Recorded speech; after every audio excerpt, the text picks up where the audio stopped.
ప్రియమైనటువంటి దేవుని సంగమా, చదవబడినటువంటి వాక్య భాగము కొలస్సీలకు రాసినటువంటి పత్రిక 3వ అధ్యాయము ఆ యొక్క మొదటి 10 వచనాలలో కొంత భాగాన్ని ఈ దినాన్న ధ్యానిద్దాం. అపోస్తలుడైన పౌలు ఈ యొక్క అధ్యాయంలో ఏమి చెబుతున్నాడు అని అంటే, మీరందరూ కూడా యేసుక్రీస్తుని అంగీకరిస్తున్నారు, యేసుక్రీస్తు యొక్క సందేశాలు వింటున్నారు, యేసుక్రీస్తు చెబుతున్నటువంటి ప్రతి విధమైనటువంటి సిద్ధాంతాలను అన్నిటినీ కూడా మీరు వింటున్నారు, నమ్ముతున్నారు, కానీ మీ వ్యక్తిగత జీవితంలో ఆచరించటం లేదు అని ఆనాడు కొలస్సీలకు అందరికీ కూడా తెలియజేస్తున్నాడు.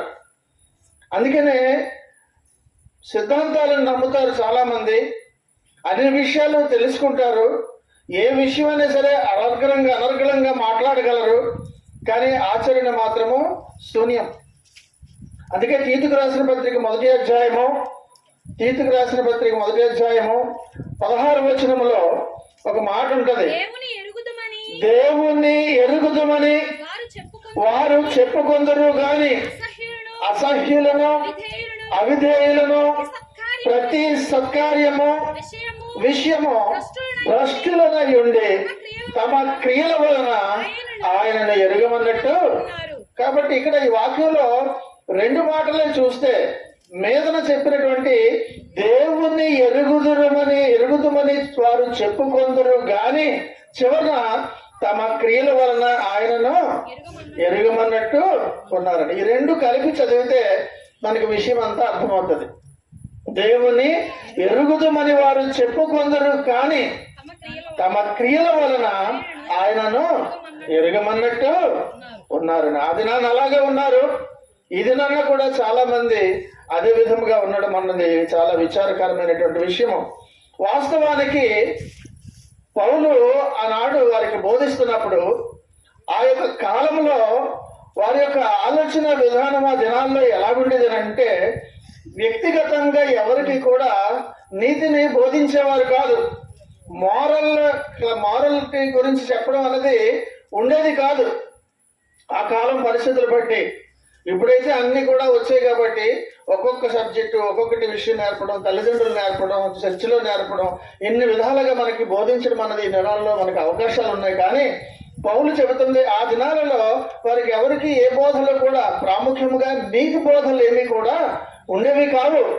కాబట్టి వారి పద్ధతి ఎలాగుండేది అంటే, వారి యొక్క దేవతను ఎవరిదైనా ఉంటే పూజించడం, లేదా ఆ దేవతకి బలిపీఠం మీద ఏదైనా అర్పించాలనంటే అర్పించిన తర్వాత ఇంటికి వెళ్ళిపోయి వారి వ్యక్తిగత జీవితం ఎలాగుంటుందో తిరిగి అదే విధంగా కొనసాగించడం.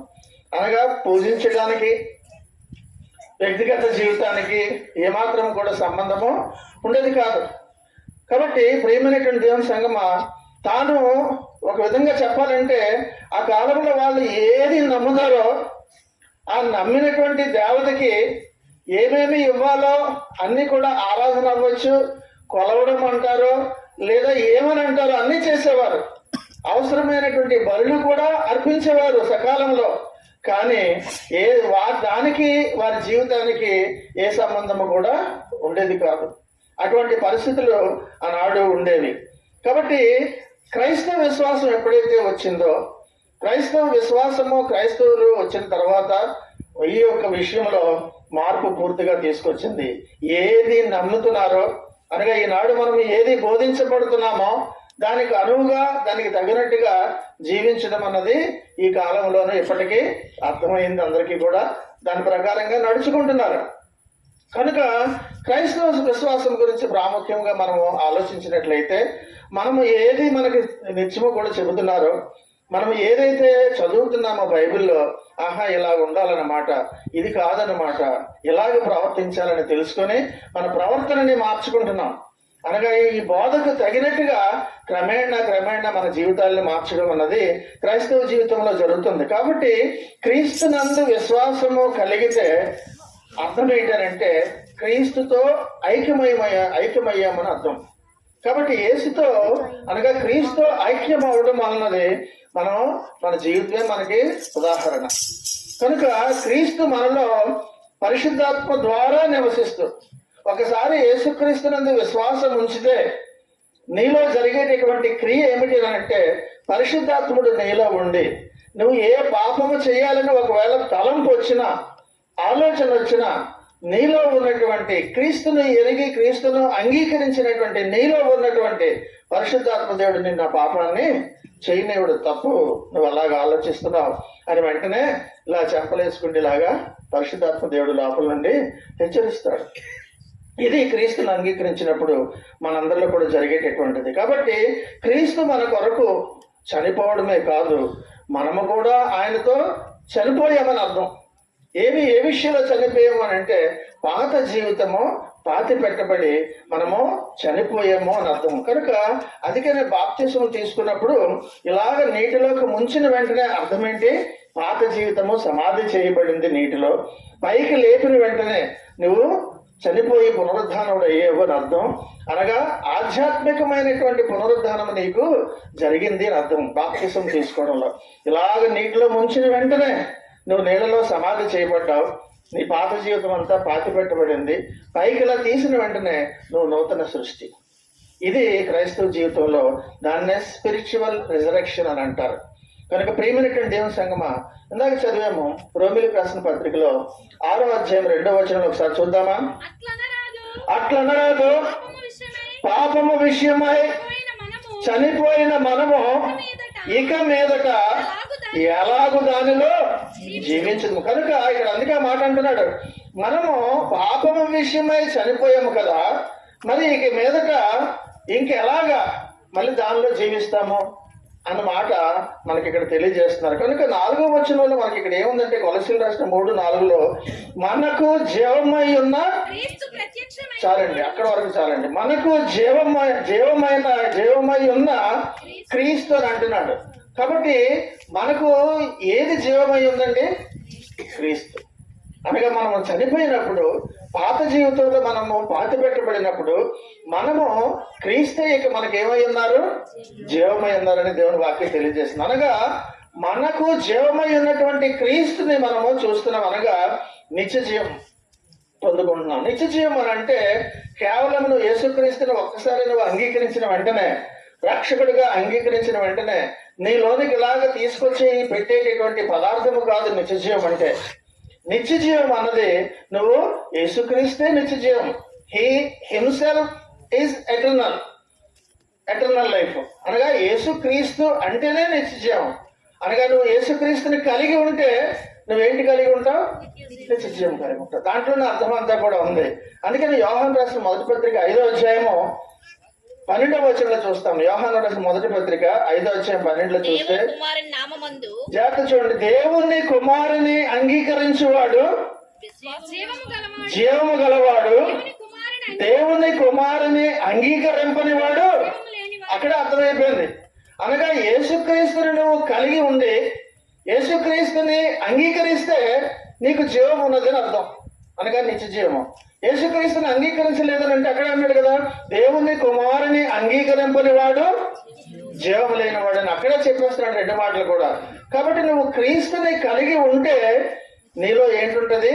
జీవం ఉంటది, నిత్య జీవం ఉంటది అని అర్థం. నీలో క్రీస్తు లేకపోతే ఏంటుండదు? నిత్య జీవం ఉండదు. కాబట్టి నువ్వు కళ్ళు మూసుకొని ఒకసారి మనం అందరం కూడా ఆలోచించి, నిజంగా నాలో క్రీస్తు ఉన్నాడా అని అంటే, క్రీస్తు నీలో ఉంటే నీలో పాత జీవితం ఉండదు. నీలో పాత జీవితం లేకుండా కొత్త జీవితంతో నూతన సృష్టితో నువ్వు జీవిస్తున్నావు అని అంటే క్రీస్తు నీలో ఉన్నట్టు. క్రీస్తు నీలో ఉంటే నీకేంటుంది? నిత్య జీవం ఉన్నదని అర్థం. ఇది లాజికల్ గా ఆలోచిస్తే మనకు అర్థం అవుతుంది. కనుక ప్రియమైనటువంటి దేవుని సంగమా, కొలసీలు రాసిన పత్రికలోనే 3వ అధ్యాయం మన అసలైన ప్రాముఖ్యమైనటువంటి పాఠములకు వస్తున్నాము. మొదటి వచనంలో అంటున్నాడు, మీరు క్రీస్తుతో కూడా లేపబడిన వారైతే పైనున్న వాటినే వెతుకుడి, అక్కడ క్రీస్తు దేవుని కుడి పార్శ్వన కూర్చుండి ఉన్నాడు అన్నాడు. కనుక మొట్టమొదటిలోనే ఇక్కడ మనకు చెబుతున్నటువంటి మాట ఏమిటనంటే, మీరు క్రీస్తుతో కూడా లేపబడిన వారైతే, అనగా అర్థమేంటి? మనము పాత జీవితం విడిచిపెట్టి మనము చనిపోయి క్రీస్తుతో కూడా మనము లేపబడినట్లయితే మీరేమంటున్నారు? మీరు ఎప్పుడు ఏం చేయాలి? పైనున్న వాటినే వెతకండి అంటున్నాడు. కింద ఉన్నటువంటి అర్థం ఏంటి? ఈ లోకంలో ఉన్నటువంటి వాటి గురించి మీరు ఆలోచించకండి, వాటి గురించి వెతకండి అని అర్థం. అనగా నువ్వు ఇంకా పాత జీవితంలోనే జీవిస్తున్నట్టుంటే అర్థం ఏంటంటే నువ్వు బ్రతికున్నావు కానీ నువ్వు సమాధిలో ఉన్నావు అని అర్థం. జీవం ఉంది కానీ నువ్వు ఉన్నది సమాధిలో ఉన్నావు అని అర్థం. పాత జీవితం కలిగి ఉంటే. పాత జీవితం లేదని అంటే సమాధిలో నుంచి లేపబడి నూతన సృష్టిగా నువ్వు ఉన్నావు అని అర్థం. కనుక యేసు తన ప్రాణాలను ఎప్పుడైతే పెట్టారో, సిలువపై ఆయన ఎప్పుడైతే ప్రాణాలను పెట్టారో మనల్ని ఏం చేశారు? సమాధిలో నుంచి తీశారు ఆయన మన పైకి. అనగా పాత జీవితంతో పాప జీవితంతో చచ్చినటువంటి స్థితిలో ఉన్నటువంటి మనలను ఆయన సమాధిలో నుంచి తీసి ఎక్కడ ఉంచారు తెలుసండి? పరలోక సింహాసనంపై ఉంచారు. అక్కడ ఎవరున్నారండి? పరలోక సింహాసనం దగ్గర క్రీస్తు తండ్రి కుడిపార్శ్వన ఉన్నారు. అనగా నువ్వు క్రీస్తు ఇప్పుడు ఎక్కడున్నారండి? ఒక మాటలు అడిగితే మనం చెప్పాలనంటే ఇప్పుడు ఈ క్షణం క్రీస్తు ఎక్కడున్నారు? తండ్రి కుడిపార్శ్వన ఉన్నారు. నువ్వు క్రీస్తుతో ఉంటే ఆటోమేటిక్ గా నువ్వు ఎక్కడున్నట్టు? తండ్రి కుడిపార్శ్వన నువ్వు ఆధ్యాత్మికంగా ఉన్నావు అని అర్థం. కనుక నువ్వు క్రీస్తుతో ఉంటే ఒకటి నిత్యజీవం చెప్తున్నారు, రెండోది నువ్వు క్రీస్తు కుడిపార్శ్వన నువ్వు క్రీస్తుతో కూడా ఉన్నావు అని అర్థం. కనుక మూడో వచనంలోనే రెండో భాగంలో అంటాడు, ఏలయనగా మీరు మృతి పొందితిరి, మీ జీవము క్రీస్తుతో కూడా దేవుని యందు దాచబడి ఉన్నది. చక్కటి మాట ఇక్కడ చెప్తున్నాడు. మీరు మృతి పొందితిరి అనగా పాత జీవిత ప్రకారముగా మీరు చచ్చినటువంటి స్థితిలో మృతి పొందారు. అయితే మీ జీవము, మీ లైఫ్ ఇప్పుడు ఎక్కడుందని అంటే క్రీస్తుతో కూడా దేవుని యందు దాచబడింది అంటున్నారు. Hidden with the Christ, hidden in Christ అని అంటున్నాడు. కనుక మనము దేవుని యందు దాచబడి ఉన్నాము. కనుక నీకు నాకు దిగులు ఉండవలసిన అవసరం లేదు. కారణం ఏంటంటే నీవు నూతనమైనటువంటి జీవితంతో ఉన్నావు కాబట్టి నువ్వు ఎక్కడున్నావు? క్రీస్తునందు దాచబడి ఉన్నావు అని అంటున్నారు. అనగా దాచబడి ఉండడం అని అంటే లోకస్తులకు అది కనిపించదు, లోకస్తులు అది నమ్మరు. కానీ యేసుక్రీస్తుని ఎరిగినటువంటి వారు నీకు ఉన్నటువంటి అనుభవం ఏంటొస్తుంది అంటే నువ్వు యేసుక్రీస్తునందు దాచబడ్డావు అని అర్థం. వాక్యంలో అలాగే కదండి ఉంది అక్కడ 3వ వచనంలో 2వ భాగంలో మనం. కనుక క్రైస్తవ జీవితము దాచబడినటువంటి జీవితము, భద్రము చేయబడినటువంటి జీవితము, కాపుదల కలిగినటువంటి జీవితము. కాబట్టి మనం జీవించడం ఈ లోకం గురించి కాదు. ఈ లోకంలో మనం జీవించినా మన యొక్క దేని గురించి మనం జీవిస్తున్నాము? మన అంతిమ గోల్ ఏంటి? మన పిల్లలు పెళ్లిళ్ళు చూడాలనా, మనవలు ఎత్తుకోవాలనా, ఇంకా చివరి వరకు అలా వెళ్ళిపోతే చివరిగా మనం ఎక్కడికి వెళ్ళాలని మనం ప్రయాణం చేస్తున్నాం? పరలోకం కనే. కాబట్టి ఇవన్నీ కూడా లోకరీతిగా ఉన్నవన్నీ కూడా పక్కన పెట్టేస్తే మనం ఈ లోకంలో జీవించేది ఎందుకనంటే పరలోకంలోనికి వెళ్ళడానికి. అక్కడికి వెళ్ళడానికే మన అందరం కూడా తెల్లవారితే జాగ్రత్తగా లేస్తాము, ప్రార్థన చేసుకుంటాము, బైబిల్ చదువుతాం, మనం డ్యూటీ చేసుకొని వస్తాం, సాయంత్రం వస్తాం, మళ్ళీ ప్రార్థన చేసుకుంటాం. ఇలాగ మన జీవితకాలం అంతా కూడా గడిపి చివరికి మన యొక్క గమ్యం ఏంటి? పరలోకము చేరాలని. కాబట్టి అందుకే సింపుల్ గా ఒక మాటలో చెప్పాను, మనం ఈ లోకంలో జీవించి ఉండడానికి గల కారణం ఏంటంటే పరలోకానికి వెళ్ళడం గురించి అనేసి. కాబట్టి మనల్ని ఆకర్షించేవి, తృప్తిపరిచేవన్నీ కూడా పరలోక సంబంధమైనవే కానీ ఈ భూలోక సంబంధమైనవి కావు. అలాగని ఈ భూలోకంలో ఈ లోకంలో ఉన్నందుకు మనము బాధ్యత రహితముగా ఉండాలని కాదు, బాధ్యతలు విస్మరించాలని కాదు. మన బాధ్యతలు మనము చేసుకుంటూనే మనం దేని గురించి మనం జీవించాలని అంటే పరలోకము గురించి జీవించాలని ఇది నా అపోస్తలుడైన పౌలు మన అందరికీ కూడా తెలియజేస్తున్నాడు. ఇవన్నీ కూడా దృష్టిలో పెట్టుకొని మన ఆధ్యాత్మిక జీవితాన్ని అంతటినీ కూడా మనము జాగ్రత్తగా మన దినచర్య ఆధ్యాత్మిక జీవితాన్ని అంతటిని కూడా నెమరు వేసుకుంటే మనము క్రీస్తుతో లేపబడ్డాము అన్న విషయాన్ని మనం గ్రహిస్తాం.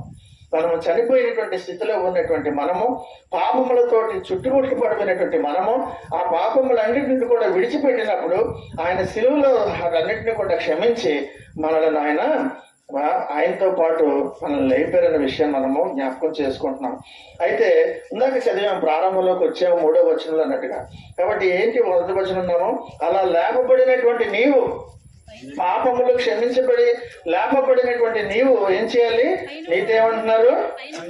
మీరు క్రీస్తుతో కూడా లేపబడిన వారైతే పైనున్న వాటినే వెతకండి అని అంటున్నాడు. అనగా నీ కాళ్ళు భూమి మీదే ఉండాలి, ఈ నీ యొక్క నడక ఇక్కడి భూమి మీదే ఉండాలి, నీ బాధ్యత ఇక్కడ ఉన్నటువంటి భూమి మీద నీ యొక్క పనులన్నీ కూడా చేసుకు వెళ్ళాలి. కానీ నీ మనసు మాత్రము పరలోకం వైపు మాత్రమే ఉండాలి, పరలోకం మీదే నీ మనసు ఉండాలి. ఇజ్రాయెల్ అందరినీ కూడా ఒకసారి జ్ఞాపకం చేసుకుంటే వీళ్ళందరూ కూడా కష్టపడి ప్రయాణం చేసి ఇక కనాను, పరలోకానికి సాదృశ్యంగా ఉన్నటువంటి కనానులోనికి ప్రవేశిస్తారన్న సమయానికి వారిలో కఠినత్వం వచ్చి వారు నమ్మక అవిధేయత చూపించి అక్కడే 38 సంవత్సరాల వరకు కూడా కాదేశ్ బర్నేయ దగ్గర అక్కడే తిరిగి ఆ పాత జనరేషన్ మొదటి తరం అంతా కూడా అక్కడే చనిపోయారు. అలా చనిపోయినటువంటి వాళ్ళలో పాత తరములు అనగా 20 సంవత్సరాలు 19 దాటి 20 వచ్చినటువంటి 20 పైబడినటువంటి వాళ్ళు అందరూ కూడా చనిపోయారు. 20 లోపునున్నటువంటి రెండవ తరం వాళ్ళు మాత్రమే బ్రతికున్నారు. వాళ్ళతో పాటు మొదటి తరం వాళ్ళు 2 బ్రతికున్నారు. ఎవరు? కాలేబు, యెహోషువ. కాలేబు, యెహోషువ ఎందుకు వీళ్ళిద్దరే బ్రతికున్నారు అని అన్నారంటే 40 సంవత్సరాలు కూడా అరణ్యంలో వీళ్ళందరి యొక్క కష్టాలు వీరితో పాటు అనుభవించారు. నీళ్లు లేకపోయినా వాళ్ళు తిరగబడ్డారు, కానీ వీళ్ళు తిరగబడలేదు. ఆహారం లేదని మోషేని కొట్టడానికి వెళ్ళినా సరే వీళ్ళు మాత్రం తిరుగుబాటు చేయకుండా ఉన్నారు. ఎన్ని ఇబ్బందులు వచ్చినా కష్టాలు వచ్చినా 40 సంవత్సరంలో కూడా కాలేబు, యెహోషువ నమ్మకంతో ఉన్నారు కనుకనే వాళ్ళు ఆ యొక్క పరలోక రాజ్యానికి సాదృశ్యమైన కణాలను వాళ్ళు సొంతం చేసుకున్నారు, వెళ్ళగలిగారనే విషయాన్ని మనము గమనించాలి. అనగా వీళ్ళిద్దరూ కూడా దేని మీద వారి యొక్క దృష్టి ఉంచారు? పైనున్న వాటి మీద మాత్రమే వారు దృష్టి ఉంచారు కనుకనే వారు చేరుకోగలిగారు అన్నది మనందరం కూడా ఈ మాటలు బట్టి అర్థం చేసుకోవాలి. కనుక ప్రియమైనటువంటి సంగమా, ఈ దినాన్న నీ జీవితము, నీ యొక్క అడుగులు ఈ భూమి మీద ఉన్నా సరే నీ మనసు హృదయం ఎక్కడ ఉండాలి? పరలోకం మీదే మాత్రమే దృష్టి పెట్టుకుని ఉండాలి. కాబట్టి దినాన్న మనందరూ వాక్యం వింటున్నటువంటి మీ అందరితో దేవుడు చెప్తున్న మాట, నీవు లోకంలో నీ పనులన్నీ కూడా చేయు, నీ యొక్క బాధ్యతలన్నీ కూడా నిర్వర్తించు, కానీ నీ యొక్క దృష్టి మాత్రం ఎప్పుడు కూడా, మనసు మాత్రము, హృదయం మాత్రం ఎప్పుడు పరలోకం మీదే ఉండాలని దేవుడు తెలియజేస్తున్నారు. అయితే అందుకు ఎలా ఉండాలి? ఎలా ఉంటే మనం పరలోకాన్ని స్వతంత్రించుకోగలము, వెళ్ళగలము? ఇక్కడే కొంత కష్టమైనటువంటి మాటలు కూడా మనం వినవలసి ఉంటుంది. ఉదాహరణకి మంచిగా మాట్లాడుతూ నొప్పించకుండా నెగిటివ్ గా మాట్లాడినంత వరకు కూడా ఎవరికైనా సరే చాలా బాగుందని అంటారు, చాలా చక్కగా ఉందని అంటారు. ఎప్పుడైతే పాజిటివ్ గా ఉన్నంత వరకు, మంచిగా చెబుతున్నంత వరకు కూడా ఎవరు చెప్పినా సరే బాధంతా కూడా చక్కగానే ఉంటది. కానీ ఎప్పుడైతే ఒక కఠినమైనటువంటి మాటలు వస్తాయో, నెగిటివ్ అన్నది మాటలు ఎప్పుడైతే వస్తాయో అప్పుడు అందరూ కూడా మనసులో కష్టం పెట్టుకుంటూ ఉంటారు. అందుకే నేను పౌలు అంటున్నాడు ఇక్కడ ఏమన్నా తెలుసండి, ఆ యొక్క చంపేయండి అన్నాడు. అదేంటండి ఇప్పుడు వరకు మాట్లాడి సడన్ గా చంపేయండి అంటారేంటి అని మీరు అనుకోవచ్చు. రాడికల్ భాష మాట్లాడుతున్నారేంటి, ఒక ఉగ్రవాదులు మాట్లాడేటటువంటి మాట పదజాలము, చంపేయండి అన్న మాట సడన్ గా మీరు మాట్లాడుతున్నారేంటి అని మీరు అనుకోవచ్చు. అదే 5వ వచనంలో ఒకసారి చూద్దామా, 3:5. కావున భూమి మీదనున్న మీ అవయవములను అనగా జారత్వమును, అపవిత్రతను, కామాతురతను, దురాశను, విగ్రహారాధన అయిన ధనాపేక్షను చంపేయండి అంటున్నాడు. తీసేయండి అంటలేదు. జాగ్రత్తగా వినాలి దేవుని యొక్క వాక్యం. వీటన్నిటి లిస్ట్ అంతా చెప్పి వీటన్నిటిని చంపేయండి అంటున్నాడు. అనగా మానేయండి అంటే మళ్ళీ మొదలు పెడతావు, తీసేయండి అని అంటే 4 రోజుల పక్క నుంచి మళ్ళీ నువ్వు పక్కలోకి పెట్టుకుంటావు. అందుకని అంటున్నాడు మళ్ళీ నీ జీవితంలోకి రాకుండా ఈ లిస్ట్ ఏదైతే ఉందో భూమి మీద ఉన్నటువంటి మీ అవయవాలు ఇవన్నీ కూడా జారత్వము, అపవిత్రత, కామాతురత, దురాశ, విగ్రహారాధన అయినటువంటి ధనాపేక్ష, ఇవన్నీ కూడా భూమి మీద ఎప్పుడు నువ్వు నివసిస్తున్నావే నీతో ఉన్నటువంటి అవయవాలు అన్నీ కూడా వీటిని చంపేయి అంటున్నాడు. ఇది దినాన అపోస్తలుడైన పౌలు మన అందరికి ఇస్తున్నటువంటి పిలుపు. ప్రియమైనటువంటి దేవుని సంగమా, నొప్పించకుండా మంచి మాటలతో, అనగా పాజిటివ్ గానే ఇందాక నేను చెప్పినట్టుగా మాట్లాడితే బాగానే అనిపిస్తుంది. ఆరోగ్యం గురించి, సిక్ అయినటువంటి పర్సన్ డాక్టర్ దగ్గరికి వచ్చినప్పుడు, అమ్మ కూర్చో, ఏమైంది? ఇలాగా, సరేలే, నీకు ఇంజక్షన్ ఏమను, ఆపరేషన్ ఏం చేయను, చక్కగా ఫ్రూట్స్ అన్ని తీసుకో, చక్కగా రెస్ట్ తీసుకో అని పంపించేస్తే రోగం మానుతుందా? మానదు. మంచి ఆరోగ్యము అనగా అనారోగ్యం పాలైనటువంటి వాడు ఆరోగ్యం కావాలని అంటే నొప్పి పెట్టేటటువంటి ఇంజక్షన్ తీసుకోవాల్సి ఉంటుంది. అవసరమైతే కోత వేసేటటువంటి ఆపరేషన్ కూడా చేయవలసిన వస్తుంది. ఆ తర్వాతే నీకు ఆరోగ్యం వస్తుంది. అలాగే ఒక తోట ఉందనుకోండి, అందమైనటువంటి పూల తోటకి ఇది మారిపోవాలనంటే ఆ తోట ఎదురుగా నించొని చక్కటి ఒక మంచి కవిత్వం చెప్పో లేదా చక్కటి మాటలు చెప్పి మనం మాట్లాడితే అక్కడ అందమైనటువంటి తోట రాదు. అందులో ఉన్నటువంటి కలుపు మొక్కలు తీయాలి, అందులో ఉన్నటువంటి గొప్పులు తవ్వాలి, ముళ్ళు ఏరాలి, ఏటేటి యొక్క పెరుగుదలకి మంచి అందమైనటువంటి నందనవనంగా మారడానికి అడ్డంకులు ఏదైతే ఉన్నాయో వాటన్నిటిని తీసివేస్తేనే అవి కఠినంగా ఉన్న తర్వాత అందమైనటువంటి పూల తోట ఎలాగైతే వస్తుందో అందమైనటువంటి నీ జీవితం, పరలోకానికి సంబంధించిన జీవితం నీలో రావాలనంటే ఈ లిస్ట్ చెప్పినటువంటి కామాతురత, జారత్వం ఇవన్నిటిని కూడా ఏమంటున్నాడు? చంపేయమంటున్నాడు. కలుపు మొక్కల్ని తీసేసి మళ్ళీ నమ్మో కలుపు మొక్కలు చచ్చిపోతున్నాయే అని మళ్ళీ నువ్వు అక్కడ పాతేస్తావా? పాతం కదా, పీకేస్తాం. మన చెట్టు ఎదగడానికి అడ్డుకున్న దాన్ని చూసి ఇదిగో ఇది ఉందా అని టక్కని పీకి బయట ఎండలో పడేస్తాం. అలాగే నీలో ఉన్నటువంటి కూడా తీసి చంపేమని చెబుతున్నాడు ఇది నాన్న. ప్రియమైనటువంటి దేవుని సంగమా, ఇది నాన్న పాజిటివ్గా నెగిటివ్గా రెండు విషయాలుగా కూడా ఒక్కొక్కసారి చెప్పవలసినటువంటి పరిస్థితి వస్తుంది. కానీ ఇక్కడ అంటున్నటువంటి మాట చంపే అన్న మాట మనకి ఇక్కడ ఉపయోగించారు. ఎందుకంటే మనము క్రీస్తుతో కూడా మృతి పొందాము. మనము క్రీస్తుతో కూడా మృతి పొందాం. 3:3 అదే కదా మనం చూస్తున్నాం. ఏలయనగా మీరు మనం మృతి పొందాం. క్రీస్తుతో మృతి పొందినటువంటి వాళ్ళం మనము. కనుక మన జీవం ఎక్కడుంది? మీ జీవము క్రీస్తు కూడా దేవుని యందు దాచబడి ఉన్నదని మాట చెప్తున్నాడు. కనుక ప్రియమైనటువంటి దేవుని సంగమా, మనల్ని కంట్రోల్ చేయాలనుకుంటున్నటువంటి ఈ యొక్క శారీరకమైనటువంటి కోరికలను నువ్వు చంపాలి. కాబట్టి నీకు కావాల్సింది ఏంటనంటే శక్తి కావాలి. ఆ శక్తి ఏంటై ఉండాలనంటే ఆధ్యాత్మిక శక్తి అయి ఉండాలి. ఆధ్యాత్మికమైనటువంటి శక్తి నీకుంటేనే, ప్రార్థనా శక్తి నీకుంటేనే, దేవుని యొక్క తోడుతోటి నువ్వు ఉండగలిగితేనే ఈ లిస్ట్ లో ఏదైతే చంపమన్నారో, ఏ జారత్వమునో, ఏ కామాతురతనో, ఏ దుష్టత్వాన్ని చంపమన్నారో అప్పుడు మాత్రమే నువ్వు చంపగలవని దినాన్న దేవుడు మనకు తెలియజేస్తున్నారు. ఇంకో మాట చూడాలి 3:6 వాటి వలన దేవుని ఉగ్రత, చాలండి, అవిధేయుల మీదకి ఏదైతే లిస్ట్ ఉందో వీటి వలన ఏమొస్తుందట? దేవుని ఉగ్రత నీ మీదకి వస్తుంది. కాబట్టి అవన్నీ ఉండడం వల్ల నీ జీవితం ఎలాగవుతుందని అంటే దేవుని ఉగ్రత నీకు. అందుకే కొంతమందికి మనశ్శాంతి ఉండదు. ఈ యొక్క చెడు దీంట్లో ఉన్నవారికి పైకి అందంగా కనిపించవచ్చు, నలుగురిలో నవ్వు పెట్టుకొని ఉండొచ్చు, కానీ పీస్ ఆఫ్ మైండ్ ఉండదు, సరైనటువంటి సంతోషం ఉండదు, నిద్ర పాటదు. ప్రియమైనటువంటి దేవుని సంగమా, అందుకే అంటున్నాడు వాటి వలన దేవుని ఉగ్రత అవిధేయుల మీదకి వచ్చిన అంటున్నాడు. కాబట్టి వేటి వలన ఉగ్రత నీ మీదకి వస్తుందో వాటిని ఏం చేయాలి? నువ్వు చంపేయాలి. ఈ మాట కఠినమైనా సరే మనలో ఈ రోజు గుర్తుంచుకోవాల్సిన మాట ఏంటంటే చంపేయాలి, చంపేయాలి. ఏంటమ్మా అలాగంటున్నాడు అంటే ఆ లిస్ట్ అంతా ఒకసారి చదవండి. చంపేయాలి అన్న మాట అయితే నాన్న దేవుడు మనకు పిలిపిస్తున్నారు. ఏదైతే దేవునికి విరోధమైనటువంటి ఉన్నాయో వాటిని నువ్వు చంపకపోతే దేవుని ఉగ్రత నీ మీద ఉంటుందని కూడా ఇది నాన్న దేవుడు మనకు తెలియజేస్తున్నారు. కాబట్టి భూమి మీద ఉన్నటువంటి మీ అవయవములు అనగా జారత్వను, అపవిత్రతను, కామాతురతను, దురాశను, విగ్రహారాధనైన ధనాపేక్షను వీటిని చంపివేయండి అంటాడు. కాబట్టి ఇవన్నీ కూడా ఎక్కడి నుంచి వస్తాయంటే హృదయం నుంచి వస్తాయి. ఇవన్నీ కూడా ఎక్కడి నుంచి వస్తాయి? హృదయం నుంచి వస్తాయి. అందుకనే దేవునికి ప్రార్థన ఎలా చేయాలంటే కీర్తన 51:10 మనం చూస్తాం. కీర్తన 51:10 దేవా నా యందు శుద్ధ హృదయము కలుగు చేయము. కాబట్టి మనం చేయవలసినటువంటి ప్రార్థన ఏంటంటే దేవా నా యందు శుద్ధ హృదయం అంటే క్లీన్ హార్ట్.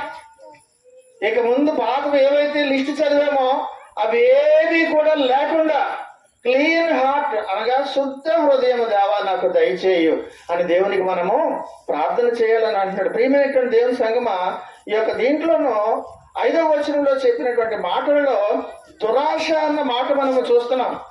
కాబట్టి దురాశ అన్నది చాలా ఘోరమైనటువంటి విషయం. కోవెటస్నెస్, ఈ యొక్క దురాశ గురించి ఎక్కువగా చెబుతున్నాడు అపోస్తలుడైన పౌలు. ఏంటి దురాశ అంటే ఇంకా ఇంకా ఇంకా కావాలి అని అనుకోవడమే దురాశ. వచ్చిన దానితో తృప్తి లేకుండా కొంచెం వస్తే ఇంకా వస్తే బాగున్నాం, కొంచెం డబ్బులు వస్తే ఇంకా వస్తే బాగున్నాం, కొంచెం సంతోషం వస్తే ఇంకా సంతోషం వస్తే బాగున్నాం అని హద్దులు లేకుండా తృప్తి లేకుండా కోరుకునేటటువంటిదే దురాశ. ఈ దురాశ అనేది ఉండకూడదని అంటున్నాడు. కాబట్టి దురాశ కలిగిన వాడు ఎప్పుడు కూడా తృప్తి చెందడం, ఎంత వచ్చినా సరే తృప్తి చెందడం, తనకి ఇంకా ఇంకా కావాలనుకుంటాడు. కాబట్టి దురాశ అన్నది ఉంటే ఏమని అంటున్నాడు తెలుసండి, 10 ఆజ్ఞలలో చివరిది ఈ యొక్క దురాశ.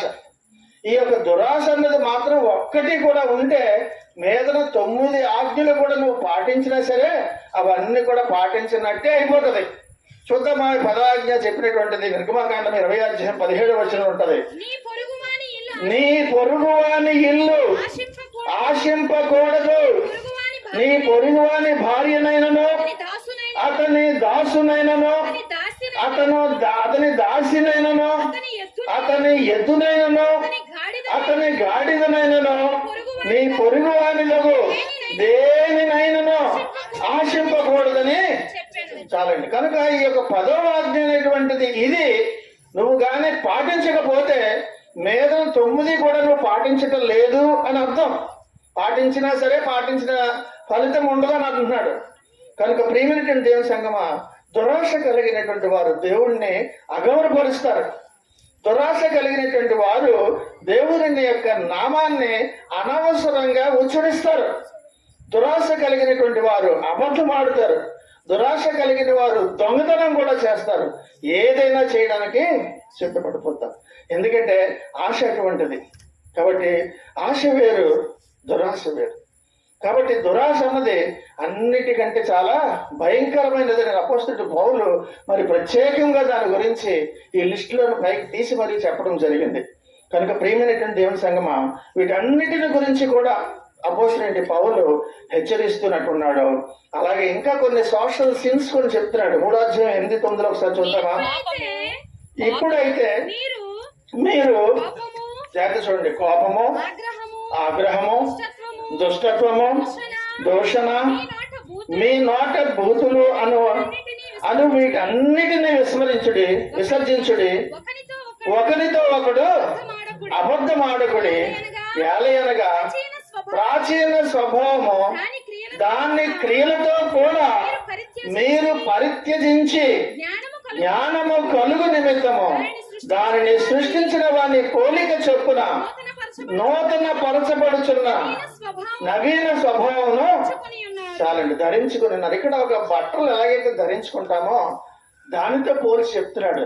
నవీన స్వభావాన్ని పొందుకోండి అనలేదు, ధరించుకోండి అని అంటున్నాడు. ప్రాచీన స్వభావాన్ని విసర్జించండి అన్నాడు. అంటే బట్టలు తీసేయండి పాతవి, నవీన స్వభావాన్ని ధరించుకోండి కొత్త బట్టలు వేసుకున్నట్టుగా అంటున్నాడు.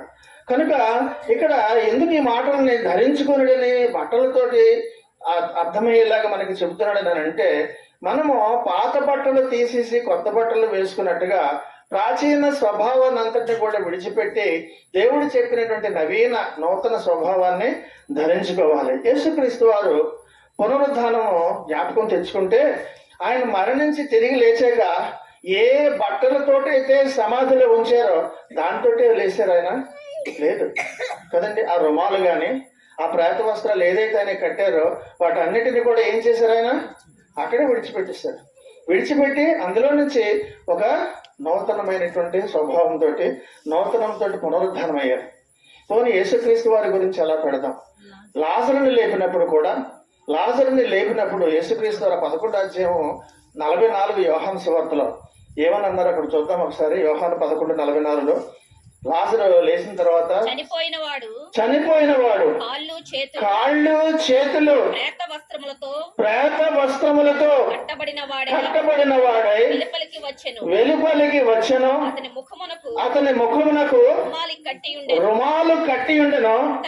అప్పుడు యేసు ఏమన్నా చూడండి, అంతటా యేసు మీరు మీరు అతని కట్లు విప్పి అతన్ని కట్లు విప్పి పోనీయుడని పోనీయుడని వానితో చాలండి. కనుక పాత వస్త్రాలు ప్రేత వస్త్రాలు ప్రాముఖ్యముగా ఉండకూడదు.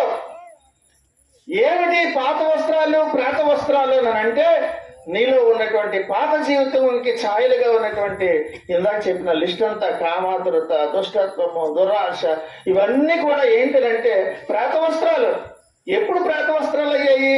నువ్వు యేసుక్రీస్తుని అంగీకరించినప్పుడు నువ్వు చనిపోయి పాతి పెట్టబడ్డావు కదా, సమాధిలో ఉన్నటువంటి ఆ బట్టలను మళ్ళీ నువ్వు బయటకు వచ్చిన తర్వాత ఎప్పుడైనా వేసుకుంటావా?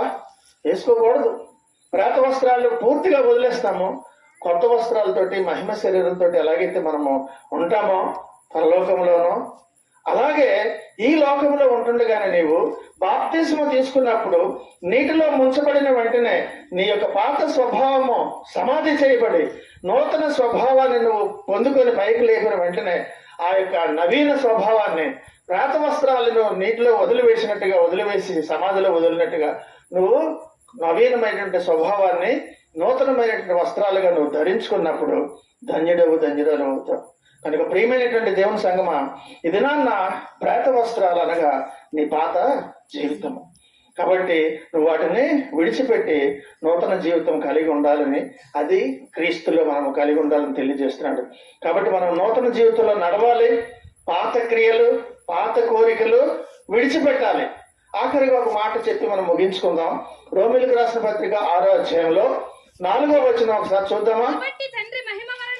కాబట్టి తండ్రి మహిమ వలన క్రీస్తు మృతులలో నుండి ఎలాగూ లేపబడెనో అలాగే మనమును నూతన జీవము పొందిన వారమై నడుచుకున్నట్లు మనము బాప్తిస్మము వలన మరణములో పాలు పొందుటకై ఆయనతో కూడా.